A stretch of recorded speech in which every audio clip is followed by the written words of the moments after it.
Hey everybody, it's Justin here, aka Demonic Sweaters. Today I have a video for all of you electronic drum builders out there. Right behind me I have my custom-made Tama Club Jam flyer set that I converted to electronic, and I've got the avatar pad and all kinds of stuff set up on it, but it's a really cool set.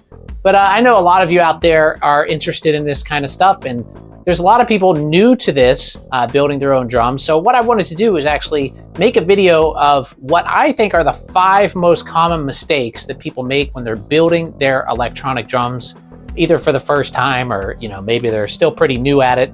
I learned all of this the hard way, just by trial and error over many years. So I thought I'd share them with you here. Before we get started though, I want you guys to do me a favor, and after you finish watching this video, check out my new series, which is called One Free Synth Plus Drums. I'll post a link to the playlist down below. This is a new series that I started where I'm taking one free VST synthesizer from the internet and I create an entire song with it, and then I play drums to it. And I think it's a really cool idea, and I'm really happy with these videos, but for some reason the algorithm just does not like it, and they're just not getting a lot of views. So if you could, check that out. There's a link down below. Make sure you give a like and a comment to all of those videos so we can get the YouTube algorithm to get off its butt and start promoting these videos like the way I think they deserve. Anyway, so let's go ahead and get started on this video, which I'm sure the algorithm will send out to people, at least I hope it does. So number 5, in my opinion, is worrying too much about zones. And what I mean by that is a lot of times when people are building their drums for the first time, they want to put as many zones on everything as they possibly can. Like they'll want to have all dual zone toms, 3 zone cymbals everywhere, and as many zones as they can put on there as they possibly can. You really don't need to do this. I mean, think about it. When was the last time you actually played on your tom rims on your acoustic set? Never. Sometimes. Maybe you hit them by mistake. It's just not one of those things you use very often. Sure, you could put auxiliary stuff on there, percussion and splashes and stuff like that. But really, is it something that's absolutely necessary? In my opinion, no. Most of the time, actually all the time these days, I always make my toms single zone. Now you can also go equally crazy with cymbals. People start to want as many zones on their cymbals as they possibly can. Depending on your module, not all of them can use dual zones or even triple zone on everything. But I really suggest just deciding what is really important to you. Like for example, for me, having a 3-zone ride is really, really crucial. I just love having the bell zone and the bow zone and the crash. I will even take a 3-zone ride and have every other cymbal be single zone over having all of my cymbals dual zone, because I just really like having that bell there. Hi-hats, they don't really need dual zones in my opinion. I mean, yes, it's nice to have it, have that, edge sound and the tip sound. But, if you're kind of limited on what you can do with your module, I can live without that one. So you really need to decide which zones are important to you and which ones you're actually going to be using. So that's really the way I look at it. Don't go crazy trying to put as many zones on your entire drum set and spending a bunch of money on dual zone triggers on everything and getting the most expensive cymbals and all of that, unless you really need it, unless your module can really handle it all. Okay, on to number 4 on my list is spending too much money on external triggers. Now, external triggers, there's a lot of them out there, and I've tried pretty much every single external trigger on the market, at least the ones you can buy in the United States. And I can tell you right now that there are ones that you really should not spend a lot of money on, especially ones like Yamaha. I really don't think are very good. The Yamaha external triggers seem to have really, really low output on them. And they also have this really soft sponge that is really hard to get a good trigger from, basically any drum I've ever put one on. So I really don't like the Yamaha triggers, even though they have a really nice looking metal housing on them. They secure really nicely to the drum. I just don't think they're worth the money. I don't think they're very good. And I have a slightly better opinion on the Roland triggers. They do trigger pretty well, but I really don't like the way that they attach to the drum. They have this little thumb screw on there. They tend to come loose very easily.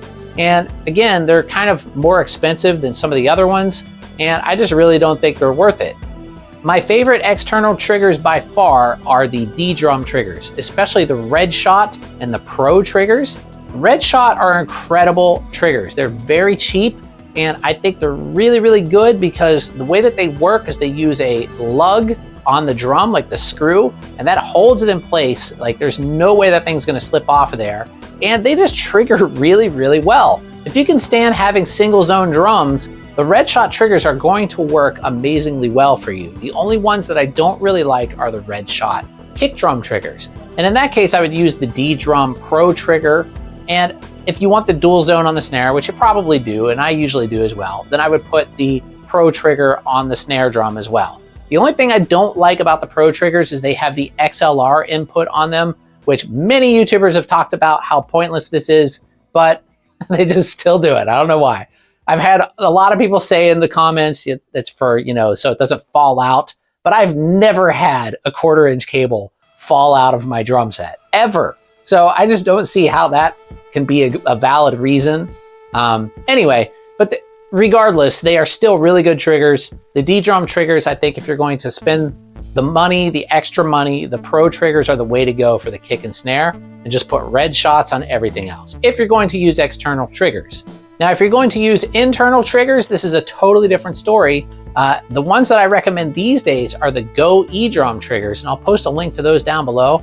They take a little while to get to the United States because they ship from China, but they are absolutely excellent. They work really well. They're easy to install. I just have had zero problems with these things, and I think they're really good. So check out the Go eDrum triggers for internal triggers. All right, for number 3 is putting 3-ply drum heads on all your drums. This is really not necessary, and in fact, it can kind of make things worse sometimes because you have to consider a couple of different things when you're building your electronic drum set. Number 1, the bigger the drum is, the harder it's going to be to get a reliable triggering response out of that drum. Smaller drums tend to work better. Likewise, the more plies you have on the head, the harder it is to get a reliable trigger out of that drum as well. So if you have a smaller drum, then you can get away with 3-ply heads a lot easier than you can on, say, like a 14-inch snare drum. Like this is a 10-inch snare drum behind me, and I have a 3-ply on this one. But when I had a 14-inch snare drum, the only way I could get that thing to really work really well was by using a thinner 2-ply head. Now, the single-ply heads, they trigger actually the best out of everything, but they just don't really feel very good. They're super bouncy. It's like playing on a trampoline. If you can stand playing on them, you're going to get a nice trigger response out of them, but they just don't really feel very good. If you have smaller drums, you could go with the 3-ply heads, but if you have, normal size standard drums, the best way to go is just by using 2-ply heads on mostly everything. You can pretty much guarantee you're going to have at least a decent response from the triggers with a 2-ply head.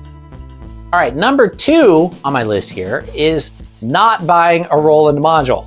I know this is going to trigger a lot of people out there who have Alesis modules, F-Note modules, and all these other modules. I had an ATV module for a while, and it was good. But the thing is, Rolands have the most settings in them. So when you have a Roland module, you can actually make more adjustments to dial in that trigger basically than you can on any other type of module that is on the market. Alesis lack a lot of settings, so Alesis are very difficult to dial in with DIY triggers. This doesn't mean that they're worse modules, but it just means that they're harder to configure for a trigger that wasn't designed for them. Roland modules, even the old ones, have so many settings in them. Like even like the TD6, which is from 2004, has like mass time, retrigger settings, all these things in there that aren't in other modules. And so you can really dial those in to get good response. This doesn't mean you can't use other brand modules. Like I said a minute ago, I used to have an ATV module, and that one actually worked really well as well. But it just sort of was magic the way that that thing worked, because it had almost no settings in it whatsoever except for like a crosstalk setting, and but it would just automatically detect how you were hitting, and it would configure it to work really well. So that thing was actually kind of a very rare miracle. So ATV, they work pretty good. The only problem with them is they're actually, who knows if they're still in business. They haven't released any products in a really long time. There's rumors that something is going to come out, and then other people are saying that they're closing, so who knows. But ATV is okay, but still, I would go for a Roland over an ATV. And like I said, it doesn't have to be a new Roland. It can be, an older one. You could go with a TD6, a TD10, a TD8.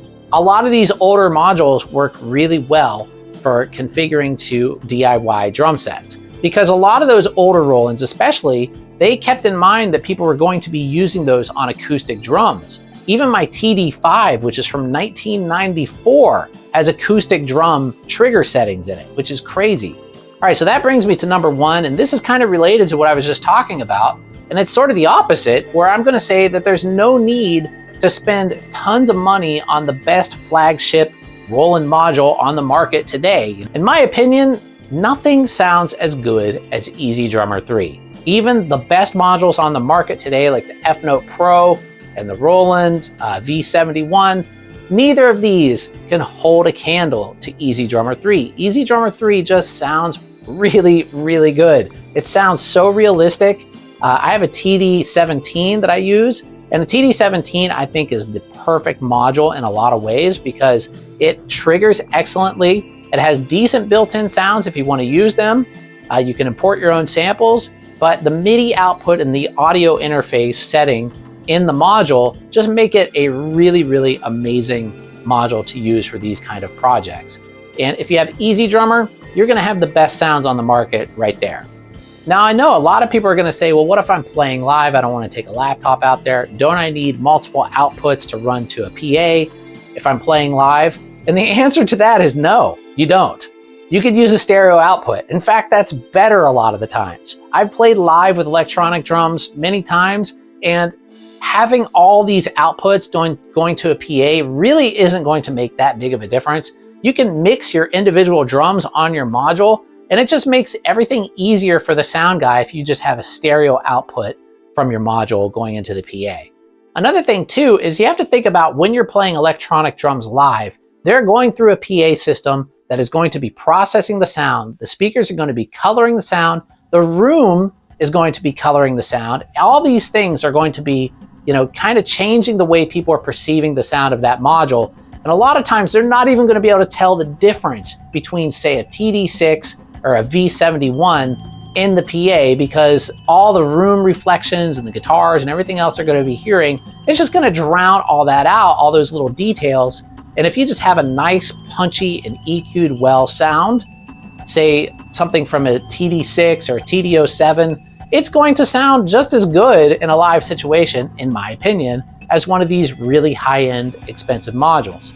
Now, of course, when you listen to those videos on YouTube, everything's going, 100% clean into an audio interface. So of course it's going to sound better that way. But you have to think about when you're standing in a room. Does it really matter if you spend all this money on this drum module? Not really. And if you're really concerned with sound anyways, there's nothing stopping you from using EZdrummer Live. You can actually just bring a laptop out and set it next to your drums, use an audio interface, and in fact, if you really wanted to, you could run multiple outputs from an audio interface to the PA as well, if you really wanted to put in that much work. But I really don't think it's necessary. So anyway, those are my top 5 mistakes that electronic drum builders make. And hopefully you found this list educational and helpful. Let me know what your opinion is down below, and don't forget to click like and subscribe, and I'll see you on the next video. Have a great day.